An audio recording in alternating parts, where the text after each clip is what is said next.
Hi YouTube. So Tracy here. Hopefully the lighting is good. I'm new at these videos. I promise to get better the more I learn, but in the meantime, I just would like to get what I have to say out. So I want to talk about two things. One is the condition of my eyes. Okay, if you're following me on my channel, I did discuss or share with you that I was having a problem with my eyes that appeared to be pterygiums, and I was also having a problem with my skin where I was getting this rash along the side of both sides of my nose as well as my chin. Now I'm not sure if you can see this on this video, but I wanted to discuss what was happening to me in hopes that maybe someone else who may have been going through what I went through can learn something. So for the past couple of years, I've been suffering from what appears to be pterygiums, which the doctors or people say that pterygiums come from the sun. It's like sun damage to the eyes.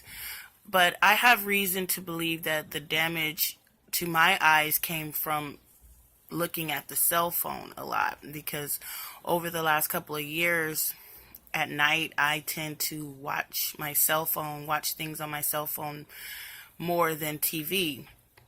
And as you know, the cell phone is closer to your eyes than the television would be. So I have reason to believe that these pterygiums formed on my eyes from the light of the cell phone, which could be true or not, but usually when I'm out in the world I have sunglasses on. So anyways, I have been experimenting with a steroid eye drop that's only prescribed by an ophthalmologist called Prednisone. I don't know if I'm saying that correct, but it's an ophthalmic solution that clears up redness and swelling in the eyes, and it's considered a steroid. So I have been using that drop that was not prescribed for me from a close friend of mine, and it was the only thing that healed the look of my eyes.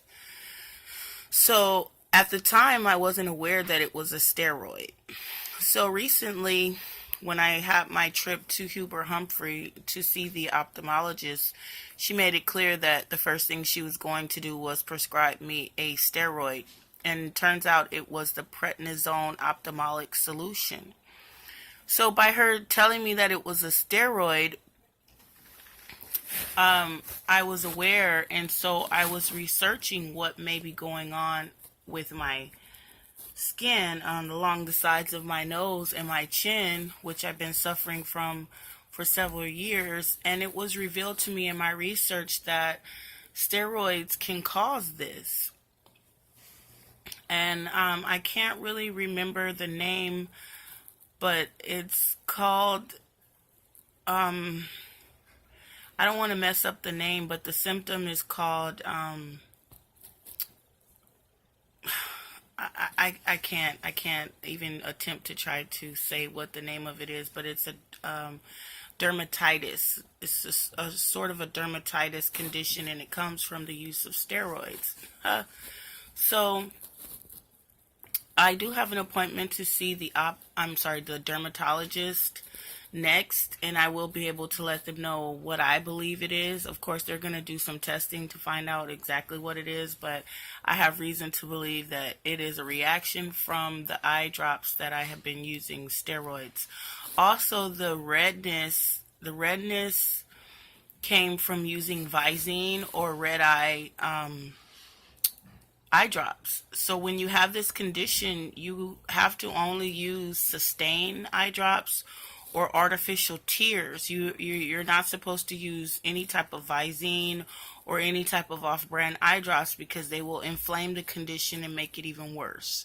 So those are the things that I wanted to share with you, and hopefully I'm making myself really clear here and you understand me. So anyone that may be suffering from pterygiums needs to know, what I just went through. Now, the second part of this video, I wanted to discuss hair. So, I joined a group on Facebook, Mahogany Curls, I believe. And I mean, I've been enjoying being a part of this group in the natural hair movement. It's very encouraging and very motivating group to be a part of.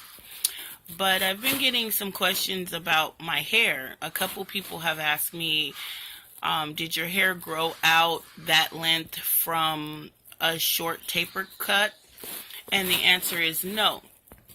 My hair was much longer than this, and I gave myself this cut, or I went and got it cut and have been trimming it on my own little by little because I had some issues that I did not like about my hair. So I'm going to be honest with you today in terms of that. So the issue that I was having with my hair was the shape. Okay, the back of my hair here used to be long, about to here. And what I noticed was there was a space in between this part of my hair and this part of my hair, like an empty space. It was almost like air. You could kind of see straight through it. And although it was long, the bottom, it appeared that the back part in here was short. So it gave me a real spacious look in there. And I know that you probably have seen naturals who have that, where the bottom of their hair kind of hangs down longer than the middle part in here, and it's sort of choppy. You have like two different looking lengths, or like a layered length. I did not like that. I wanted a full, thick look to my hair. I wanted it to grow out like a perfectly round afro, full and fluffy, especially in this area. And it seems like since I've chopped the back of my hair, I gave myself an overall cut, but I did have heat damage right here in the front. And I'm going to tell you what I think. Okay, the top front part of my hair is a looser texture than the rest of it. It's the most loosest texture that I have. But I noticed when I was using heat, because I've stopped using heat since, when I was using heat, the first part of my hair that would get damaged would be this part, because it is a very loose texture compared to the rest. So as my hair grew, although my front was well below my chin, I could just see that about halfway through it was very thin and porous. You could almost see through it, and it was limp. I didn't have the full fluffiness that you see here today. So what I did was I just took all of that hair off. The hair that was limp, the hair that was sort of thin and frail, I just removed it. And now I have a more voluminous front part to my hair, which I like very much. Now, although I love the length, I want to begin to transform my hair into what I like. To me, it's not worth having long hair if I'm not 100% happy with it. Meaning, if it's not the best that it could be, I'm always wondering in the back of my mind what it would be like if it were healthy. So I've done a lot of cutting and chopping on my hair, and that is why it is at this length. And that is why the back is much shorter than all of the rest, because I have been grooming my hair to grow in the direction that I would like it to. Full. I want a full, round, fluffy afro. And it seems that the back, no matter how short I trim the back always tends to grow out and hang longer than the rest of the hair. I don't know if anybody else experiences that, but I do. And so what I'm trying to do is manipulate the top, middle, back part of my hair to sort of grow down as much as it can so that I don't have that flat, smashed in look in the back.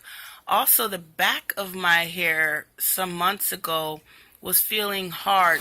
Not the bottom back, but the mid back. It was feeling hard. The curl textures were dry.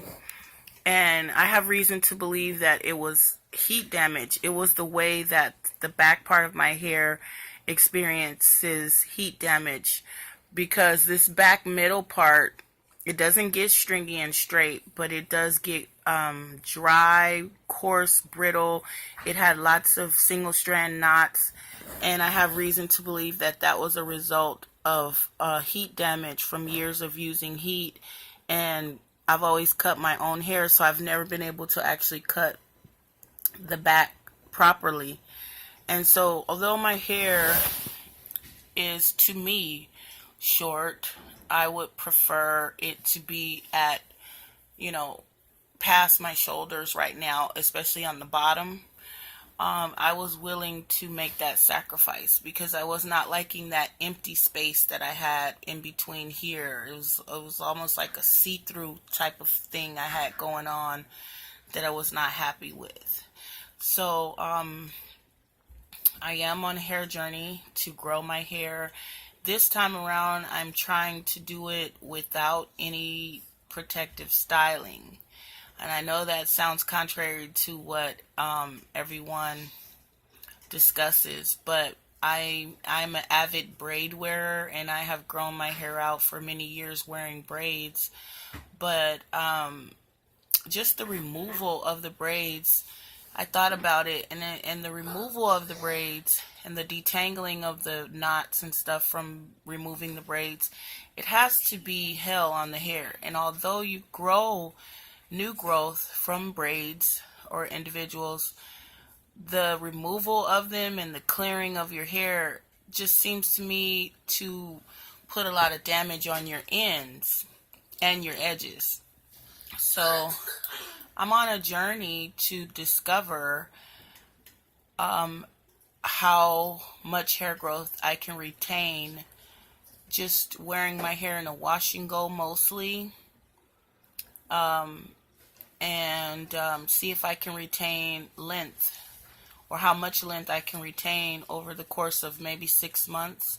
So I will be doing a length check around my birthday, which is April next year, to see how much length I retain from now to then.